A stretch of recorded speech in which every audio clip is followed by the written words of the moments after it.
Hey, Don. Hey, Jen. What are you listening to this week?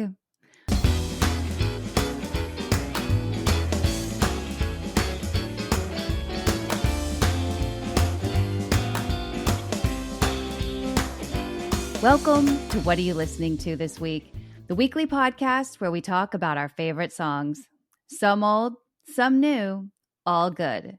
I'm Jenn Tully, and this week I'm joined by one of my favorite guests, Don Cento, producer, guitarist, and composer based right here in Austin, Texas. Don has recorded, toured, and/or shared the stage with the likes of Sarah Jaffe, Ume, Little Jack Melody, and Chomsky, just to name a few. He also records his own music under the name El Cento and co-leads the instrumental band Shibboleth. Don will also be appearing at South by Southwest again this year, so stay tuned for more about that later in the show. Also, did you know that now on Spotify, you can listen to the show with the songs we discuss incorporated? Just search for What Are You Listening to with Music. If you're not listening on Spotify, be sure to give the playlist a listen and then tune into our conversation. With that, let's get started. Don, what are you listening to this week? Well, Jen, it is sort of a regretful first song this week because my first song is "Goodbye Pork Pie Hat" by Jeff Beck, who passed away suddenly and tragically on, was it Tuesday or Wednesday? Yeah. This year, or this week. And I've been thinking a lot about Jeff Beck, like I always do, because he's been one of my favorites since I was a teenager. And there's been a lot of great obits and memorials on Instagram and people talking about it. There's a great obit in the New York Times with an awesome photo. And it's like, what do you say about Jeff Beck that hasn't been said a million times? And the things that you say about him almost sound like cliches and just the silly stuff you would hear at Guitar Center. But in his case, man, it's all 100% true. And he's sort of like the paradigm from which all of these cliches are derived, almost, him and Hendrix and Clapton. But I would say, for my money, the prototypical rock guitar hero thing is Hendrix and Jeff Beck. And I think Hendrix is probably the best. He sort of shattered the mold, invented the whole thing in a way, and just was in and is such a unique voice. He can play one note, it's immediately him. He doesn't sound like anybody and nobody sounds like him. And Jeff Beck is exactly the same way. Eddie Van Halen was kind of the same way, but Jeff Beck. I was going to say. Yeah. But like I'm talking about like the 60s when all this Yes. rock stuff was sort of invented, let's say. Yes. Like Jeff Beck, sounded like Jeff Beck then, but then, and this is, again, one of those things that everybody said in all their memorials, is like he continued to grow and evolve and change and explore. And people say that about a lot of musicians, but I think Jeff, man, he really, really did. From starting with the Yardbirds to the Jeff Beck group, kind of doing that bluesy stuff, then the instrumental bands or records, Wired and Blow by Blow. Just sort of reimagining jazz fusion as more of a rock leaning thing than a jazz leaning thing. And then on into the 80s. And I feel like just making it accessible too, right? Like you don't have to be a guitar player or a guitar god to love Jeff Beck, to me, right? Like that Wired album, that I believe Goodbye Pork Pie Hat is on the Wired album, if I remember correctly. But that's like, it's so amazing to me. Like that album, to me, is a no skip album, right? And I don't play the guitar. I don't know how to play the guitar. Like, and I can still listen to this instrumental album and be completely satisfied the entire, hour that I'm listening to it, because Jeff Beck is so amazing. And it's hard to think of another guitarist. You mentioned a few, Eddie Van Halen, I think, is up there. Of course, Jimi Hendrix. You hear two notes of Jimi Hendrix playing and it's Jimi Hendrix. For me, I feel like he's not usually in the top 10, but another guitarist that I love that I think resonates like that is Prince.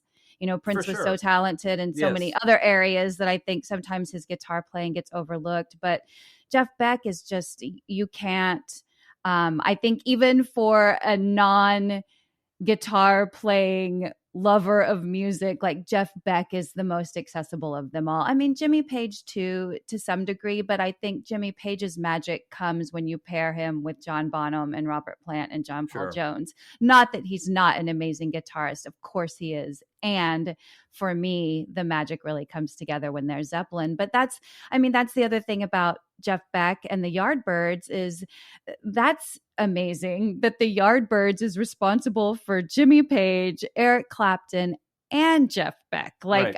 But those are three. I think any top 5 list of the best guitarists that have ever lived would include those three, and they were all in the same band. It's crazy. Yeah, 2 of them at the same time. Yeah. Like, how is that?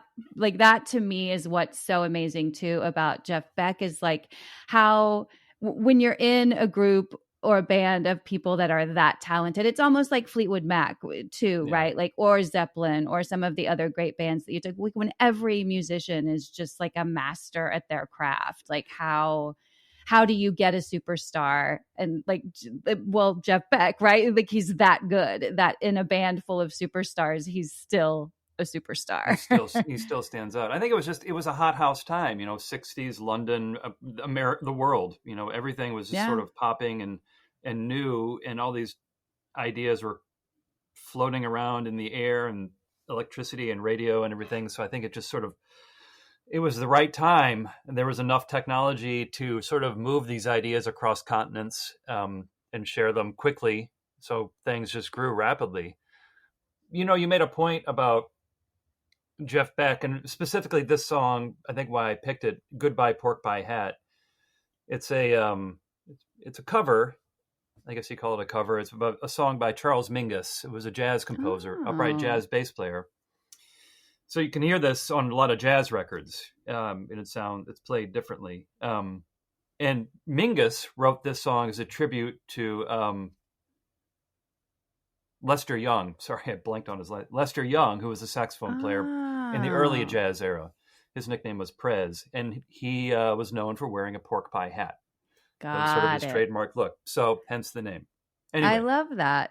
Well, and that'll bring us to like we have another cover. I picked a song that was a cover song as well. So that's always an interesting topic that I'm sure at some point we'll dedicate a whole episode to, because I feel like we often find ourselves talking about cover songs. But let's move into like one more final like moment of silence for Jeff Beck, everyone. Like let's pour one out for Jeff Beck. It's one of those sad days too, whereas we start losing some of these prominent artists that really hurt or like really hit with me or people our age. It's like the conversation like, what's the world going to be like when like Paul and Ringo are gone? Like what's a world like with no more Beatles? What's a world like when all the Rolling Stones are gone? Like, well, I was going to say we'll still have Keith Richards. We'll always have Keith Richards. We'll always have Keith. He's never going anywhere. They're just going to keep reanimating Keith Richards.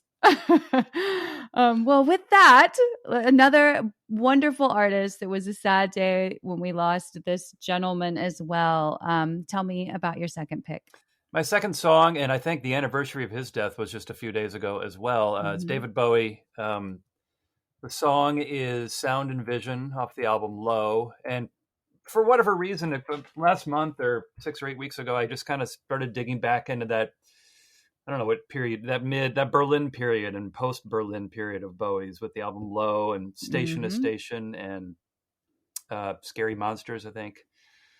And I was just, I don't know which song to pick off of all of those records or that little handful of records I was sitting with. So I just kind of picked Sound and Vision because they're all amazing. And you could talk at length about all of them. I think I just like Sound and Vision because it's just structurally a little odd. I mean, everything sounds amazing. The sounds are Tony Visconti was the producer, and I think Brian Eno as well. Yep. Everything sounds cool, but I love that it starts out with this groove, and it's like 2 minutes into the song or a minute and a half before the vocal comes in. Yep. which I think is really just sort of, and I did read that Eno insisted on that because he wanted to, quote, confound the listener's expectations, which is very Brian Eno. Very Brian Eno. Yeah, well, and Low is not an album, a Bowie album that I put on a lot. So I was glad to see this one pop up. Like, I think when I'm in a David Bowie mood and I feel like going down that path, I'll throw on like Hunky Dory or Diamond Dogs, even the Let's Dance album, the Labyrinth soundtrack, Earthling, even, like those are like classics that I'll go back to just time and time again. I've listened to Hunky Dory probably more than any other David Bowie album, but going back and revisiting this one, I was like, I don't give this album enough love. Low is a good album, and like you said, like musically, this song is so pretty and ethereal. It kind of perfectly sets the mood, and then it turns into like a classic David Bowie song with like the doo-doo-doos and the horns and the great lyrics and the combo of him talking and singing, like everything you want in a Bowie song. That's exactly that. Hits you. It all hits you in like 2 minutes. It's all there. Yeah, the weird vocal delivery and the quintessentially English Bowie delivery. It's and that's Mary Hopkins singing on the doo-doos with them. Is it? Yeah. I did not know that. I didn't know that either. And she was married to Tony Visconti at the time, and she was visiting the sessions, so they conscripted her into singing. Low is a great record. It's dark. This song is dark. They're all kind of about his dark cocaine days, and so they're sort of challenging to sort of. I mean, you're swimming in somebody's emotional distress on this record. It feels like he was lost, I think, at this time. Well, and even with this song, you can kind of feel it, right? Yeah. It's almost like he's asking the question, the gift of sound and vision, how does it start? Especially for a genius like David Bowie, like, when I listen to this song, I can't help but think, like, is he literally like locked in a blue room waiting for magic to hit? Or is this really like his thought process? Or is he like, tripping balls and like, we don't actually know what's going on? Like, this is one of those songs, and I think what makes a great artist, where I feel like it just leaves me with more questions rather than giving me insight into his genius. It just makes me wish I could talk to him more and be like, but what do you mean, David Bowie? Well, I think that's part of why art exists, is these people are working through these problems themselves. They may not have the answers, but they're at least posing the questions. So it's true. They can work on them and we can work on them as well. There's probably no answer, but there's art.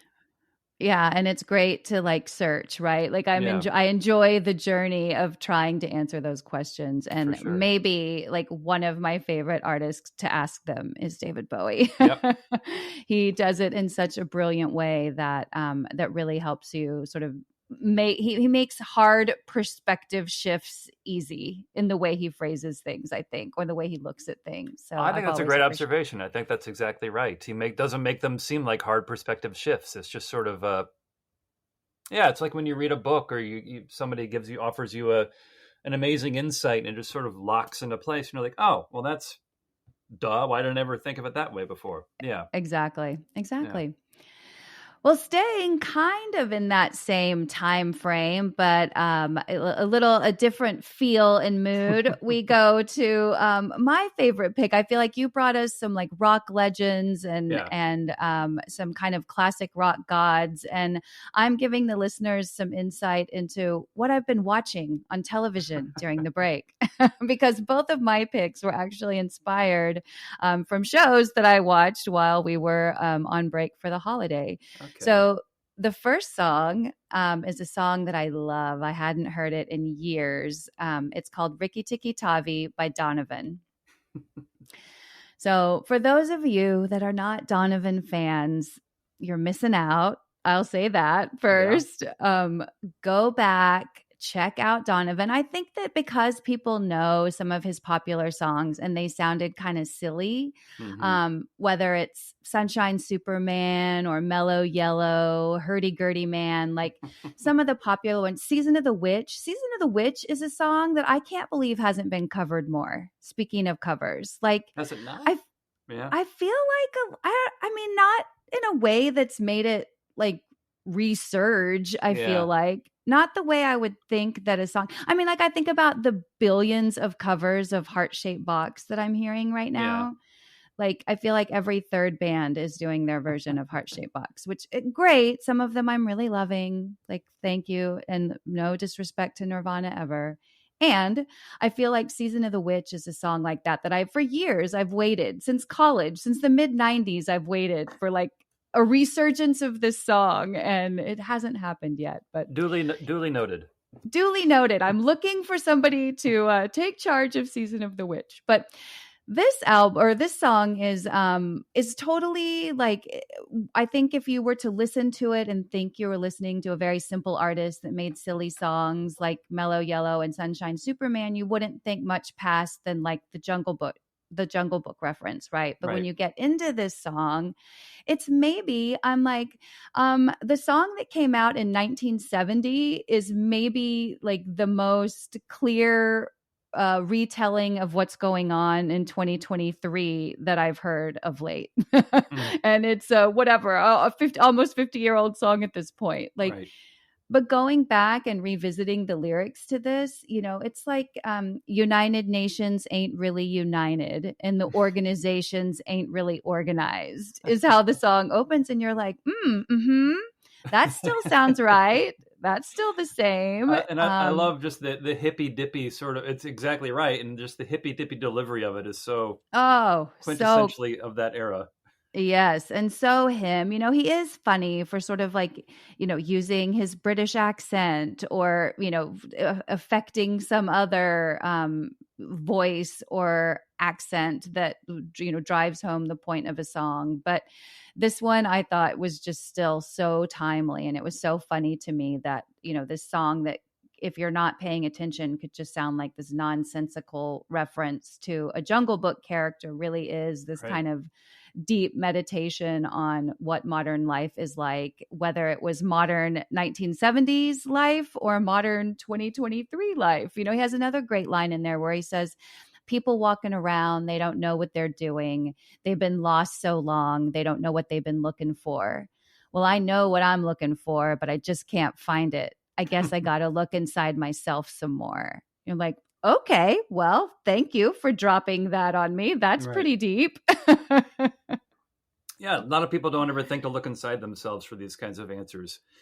And Right. it's interesting that sort of the I don't know, when you were talking about it, it's a satire almost, and he's sort of in that sort of quintessentially psychedelic English persona. He's almost I'm just thinking here, maybe he's playing like the court jester, sort of the fool role, speaking this truth to power, and the power's never going to give him the time of day or really listen, but I think that's just sort of how you get under their skin in a way. Totally. Yeah. Well, and it comes out again. I mentioned that I revisited this song, or this song came up because of a show I was watching. And this one is actually from a movie.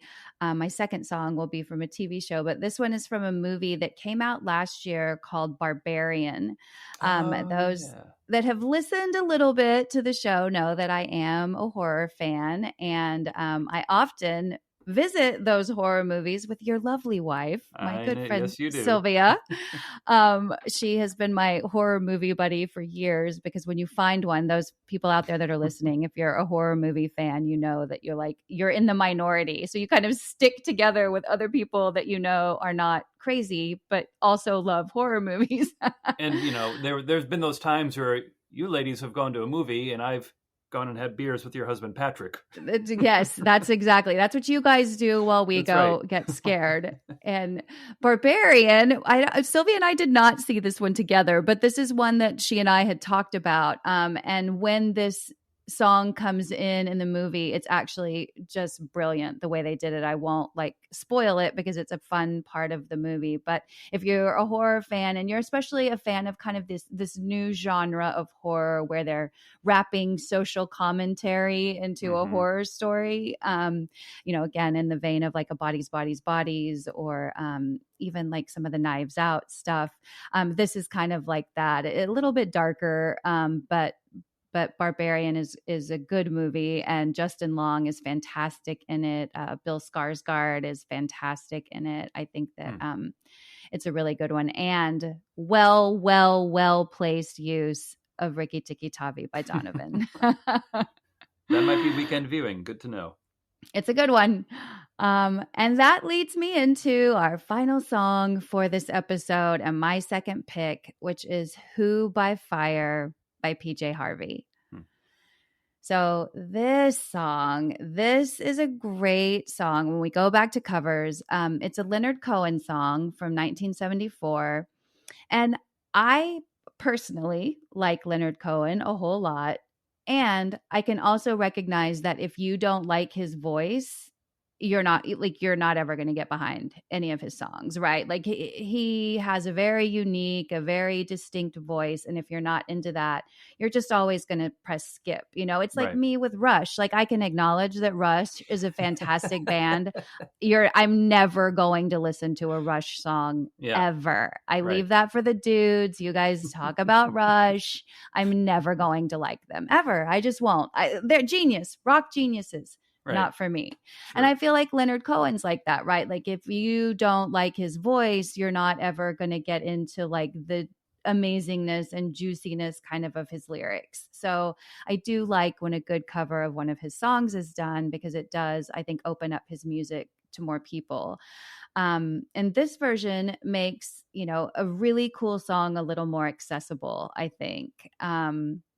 It's similar to, I think it was Concrete Blonde redid Everybody Knows and got some traction with that, which was also a Leonard Cohen song. And I'm like that's another example of when I can think of like somebody kind of taking his material and making it a little bit more Jeff Buckley with Hallelujah. Friendly.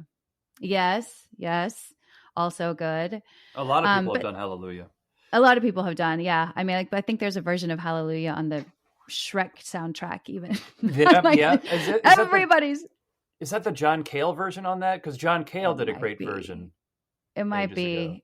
There's a lot. I mean, so many people have done good versions of that song too. Yeah. But this one is, again, another one that is maybe not the most popular Leonard Cohen song, but a great song. Super eerie. It sets the tone perfectly. I don't know if I've called it out yet or not, but this is from an amazing show. If you've not watched it, I highly recommend, called Bad Sisters. So you need to text Sylvia that we need to watch it, because I keep trying to sell her on it, and she's always like, "Nah." I was that way too. I was like, no, I don't think so. I'm not a big, even though, for those that don't know, my husband was born in Ireland. And so like you would think I would be all over the Irish shows, like Dairy Girls and like all of it. They're kind of having a moment right now. And I just was slow to like get into it. And then I'm like, well, everybody's talking about Bad Sisters. I'm going to give it a try. Love it. They nailed it with this one. They shoot it the way they shot Big Little Lies, in terms of like the houses and the scenery. So, I think with Big Little Lies, you got all of that central coast of California, that Monterey, Carmel, like real estate porn. And they kind of do that in Bad Sisters in Dublin. So they do that with like their houses and the way that's shot. So you really kind of feel like you're in this, like you're in Dublin, you're in this urban area. And it's really well written. It is a dark comedy. It's bleak, I like, don't watch it if you're sensitive at all in that way. It is a black comedy, but it's so good. It's so good. And this song sets it up perfectly. They have a great opening credits segment if you're into that.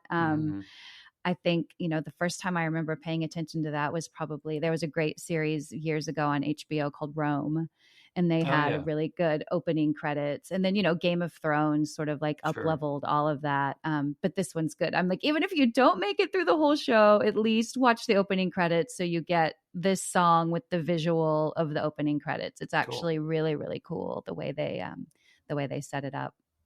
Awesome. Well, yeah, it's a great song. It's one of his I agree with you about his voice. I mean, I love his voice, and he's sort of in that milieu of like Willie Nelson and Bob Dylan and Leonard Cohen. These guys that once you get past their voice, if you have a problem with their voice, it yields untold treasures. Lyrics and songs. Tom Waits. Tom Waits, yeah. I mean, I guess I sort of am attracted to those voices. Although when I was a kid, I notably did not like Willie Nelson, but I eventually came around on that.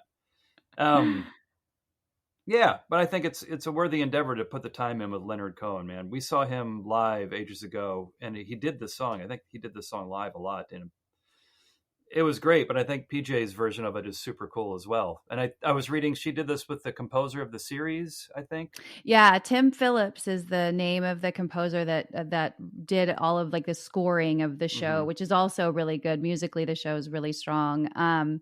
But yeah, and that's the other thing too, is like, Leonard Cohen, you can take a deep dive into his catalog and be like amazingly surprised. Same thing with PJ Harvey. Sure. Like I was happy to see something new from PJ Harvey. It's been a long time since we've gotten like, some really like meaty stuff from her. So I was excited to include her on this playlist as well. So that gives you two artists to go down the rabbit hole on. That's with right. This song. Check out Leonard Cohen and definitely take a deep dive on PJ Harvey if you haven't. Also a great artist. And that's right. Well, Don, as always, thank you so much for sharing what you're listening to this week. And listeners, to learn more about Don and listen to his music, you can follow him on Instagram at El Cento. That's ELCENTO. Or visit his website, doncento.com. That's DONCENTO.com. And Don, where can listeners find info about your South by appearance this year? It will probably be on my Instagram and that website. I'm debuting a new project, and we should have a single released in early February, maybe late January. So just check there. I don't want to reveal too much about it yet. I don't know why. I just feel like I should. But it's a really great record I've made with another collaborator artist, friend of mine. We started it before the pandemic, worked on it, then kind of got waylaid and then finished it, and it's mastered, and it's kind of, the South by thing happened unexpectedly, so I'm kind of rushing some things out, but we'll get at least one song out before South by. So just check my Instagram or my website for info. And we'll post that too at Super Awesome Mix. So, as always, be sure to follow all things Super Awesome Mix on Instagram at Super Awesome Mix. And we'll also include a link to listen to Don's track so you can preview it prior to South by. Well, thank you, Don, for joining me. And listeners, thanks for listening. And please join me again next week to find your new favorite song.